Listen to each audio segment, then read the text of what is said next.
my argument. So I will just ask you, man, to respond to the argument that I gave you. If you don't know what the argument I gave you is, feel free to ask and I will repeat it. Yeah, go ahead.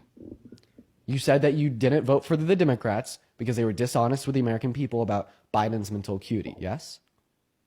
One of the reasons I voted for Trump was because I went to the Trump Tower in New York City and I got a MAGA hat from his flagship store, the original one. So I had an authentic MAGA hat, and I thought it looked pretty cool.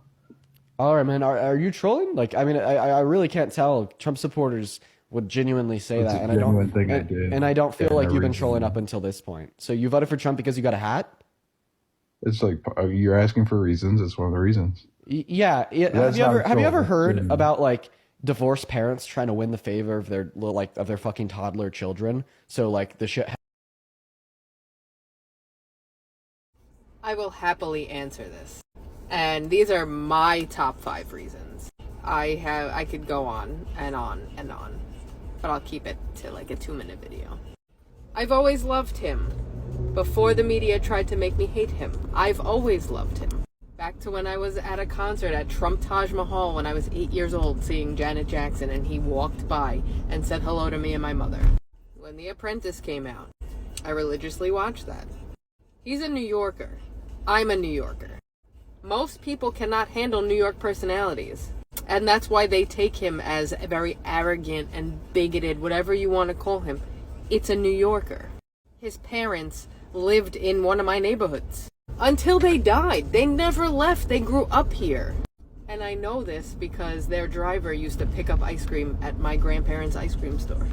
Nobody hated this man until he ran for president. And that was solely based on the media. And these feminist talk shows. And MSNBC and all of these fucking people who don't want anyone to think differently than they do. People who usually run for government office have nothing to lose. He had everything to lose. And he still has everything to lose because of what they're doing to him. Imagine being at a job for 4 years straight and doing the best that you think that you're doing. And every single day people are telling you, you suck at your job. You'd quit. I know I would quit. I wouldn't deal with this bullshit. And whether it's because of his pride or because he really genuinely cares about the country, which I think that's the reason, he has not quit.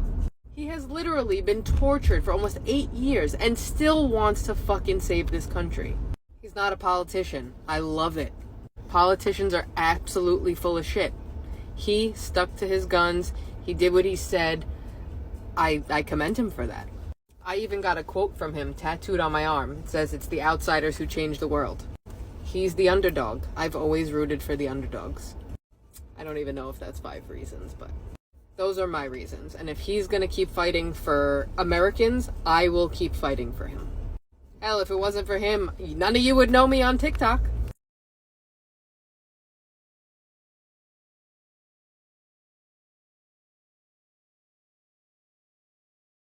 People can't afford to live. People can't afford gas. People can't afford food. People can't afford rent.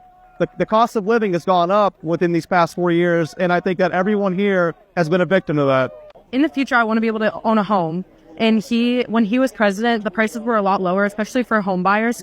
And that is a huge issue for me. I want to be able to own my own home. I want to be able to start a family at an affordable cost. I like the no tax on tips and no tax on overtime. I'm a big fan of lowering taxes personally. And in high school, I worked jobs that I earned money through tips. So that would have been able to help me save a lot more for college. And I think that would have helped me out a lot more in the long run. I'm a big Christian, and I feel like that's the most important thing. And if the country is led towards righteousness and goodness, then we're going to be in a good place. And if it's not, which I believe that Kamala Harris would bring us all the way down and sink us and make us corrupt, we're not going to be able to get out of it.